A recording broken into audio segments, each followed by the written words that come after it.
Hi Sagittarius, kumusta po kayong lahat? Okay, so ayan Sag. Maraming salamat po sa walang sawang pagsubaybay sa ating pong mga reading, and kung ikaw ay bago pa lang sa ating channel, mag-subscribe na po kayo, then i-click mo na rin yung ating notification bell para lagi kang updated sa ating mga bagong upload. And guys, sa mga interested naman sa ating private reading, nasa description box below lang yung link ng Facebook ko. Yan, message nyo lang ako guys, okay?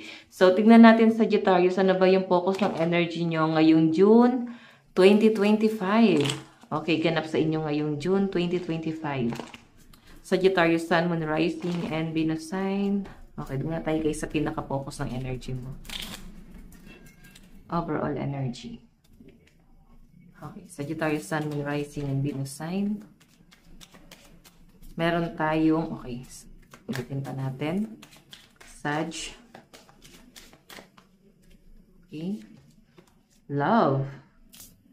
So, nakikita ko sa mga Sag, ngayong June 2025 na overcome mo na lahat ng mga struggle mo. Okay, pwedeng ang daming struggle na nangyari sa inyo nitong May, no? May 2025. And sa pinapakita sa akin guys, ngayon, mas positive, parang nasolusyonan mo na yung problema mo.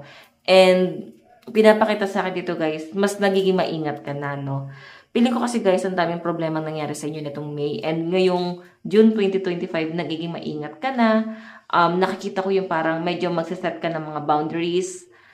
Okay, yung nagsiset ka ng boundaries sa mga bagay-bagay, okay? And I think guys, may mga bagay na medyo nag-iingat ka na kasi ayaw mo nang maulit yung nangyari sa inyo nitong May.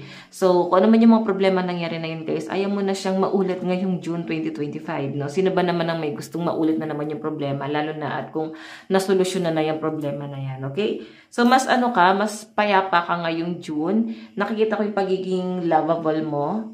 Ayan, tignan pa natin. Sagittarius, Sun, Moon, Rising, and Venus sign ganap sa inyo ngayong June 2025. Okay.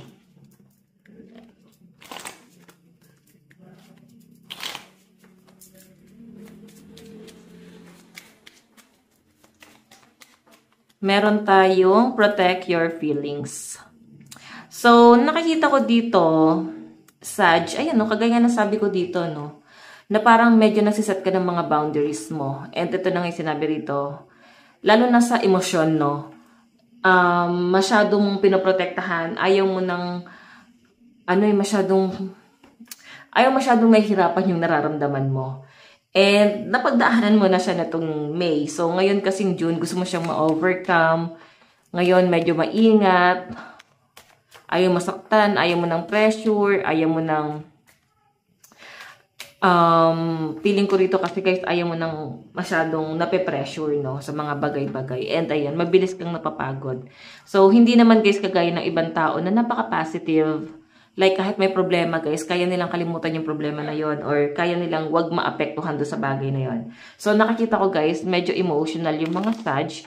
Pero masayahin kayo, no? Medyo ano lang kayo guys, mabilis lang din talaga kayong ma-frustrate. Ayan, so tignan pa natin. Sag. Meron tayong loom. O, diba? Emotional.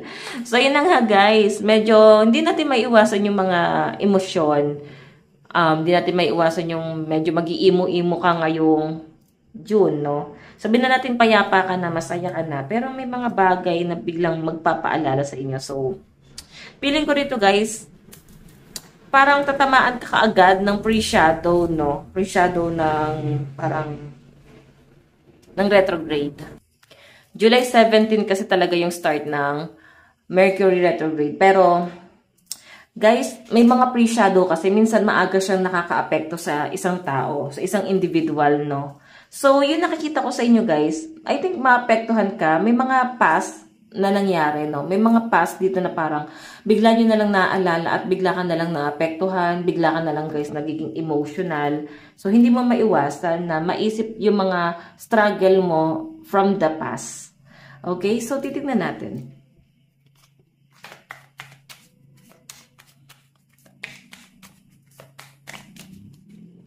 Okay.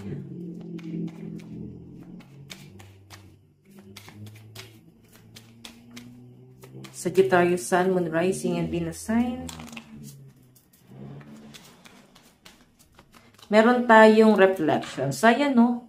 Parang ano, guys, ito sa healing, sa sarili mo to, parang wait, medyo nakaka-feel ka ng frustration pagdating sa sarili mo. Like, hanggang dito lang ba ako?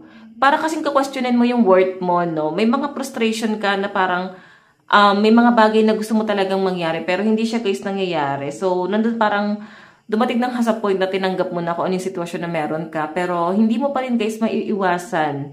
Lalo na pag tinamaan ka ng Mercury retrograde, lalo pre-shadow, no? So, wala naman ako nakitang any accident dito.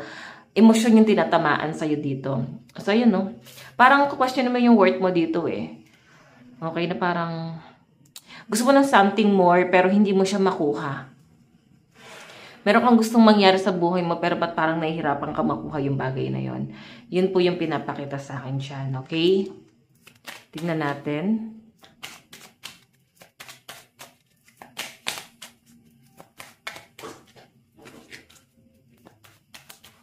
Meron tayong acceptance.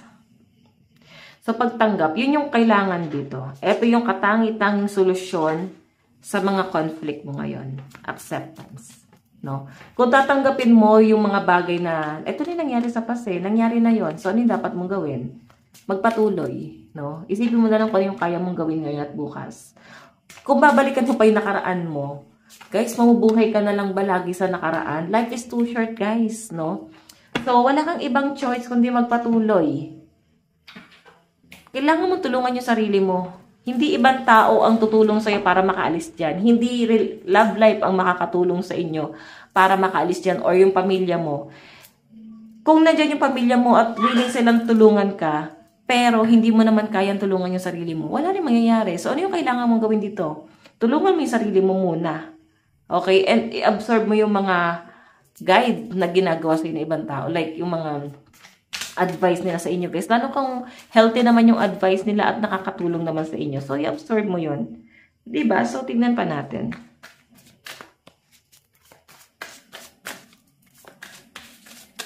Sagittarius, Sun, Moon, Rising, and Venus sign. Meron tayong Queen of Cups. Healing. Mag-meditate ka. Ayan, no? Mag-meditate ka or i-heal mo yung sarili mo, mag-relax ka. Ano ba yung mga dapat gawin bukod sa meditation, di ba? So, siguro self-healing na lang din muna. Layo ka muna sa mga bagay na nagpapaisip sa inyo ng mga negative. And i-go mo muna yung mga positive. Okay? Tingnan pa natin.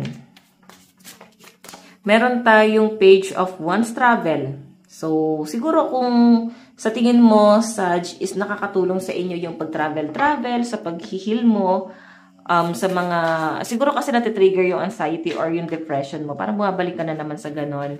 Nagiging emotional ka na naman. So, yung gawin mo guys is mag-travel. Or bigyan mo ng time yun sa sarili mo. Ganun lang. And hanapin mo kung ano talaga yung gusto mo, no? Bagong hobby. So, hanapin mo ano yung bagay na pwede mong maging libangan, no? Na kahit paano is ma-overcome mo yung mga negative. Feeling ko kasi nakaka-absorb ka ng negative sa paligid mo. Pwedeng sa'yo rin mismo. Yung negative na yan lumalabas mismo sa'yo, sa energy mo. Tingnan pa natin, meron tayong The High Priestess. Lalo na yung pag-overthink mo, guys, no? Yung isa sa mga negative, yung nag-overthink ka, isipin mo na lang is challenge sa inyo tong bagay na to. Or nakaka-excite, parang gano'n nakaka-excite, parang kahit challenge kasi guys, parang positive pa rin siya. Isipin mo na ginagawa lang to or nangyayari lang to para mas maging matatag ka. Pero kung iisipin mo lang guys na parang kamalasan to nangyayari na to, masyado kang sinusubok, negative mo siya kung tignan, no? Ibig sabihin talagang negative yung mangyayari, pero kung titignan mo siya as positive, so yes, positive to para sa inyo. Lalo na parang game na game ka sa mga pagsubok, diba? So, tignan natin, additional message. Meron tayong 7 of Cups. Dami mo kasi guys gustong gawin. Isa-isa lang. Kaya parang medyo na, ano kayo medyo na babalisa ka kasi ang dami mong gustong gawin. Dami mong gustong mangyari. Ito yung nangyayari. 4 of Cups. Naguguluhan ka lalo. Okay? Masyado mo na disappoint na yung sarili mo na parang hindi mo nga nakukuha yung bagay na gusto mo kasi disappointed ka. So, sige, tignan natin yung advice para kay Sag. Meron tayong Lioness, you've earned all your stripes. Diba? So, hayan, Sag, ito lang po ang inyong reading. Maraming salamat. God bless and love you all. Bye-bye.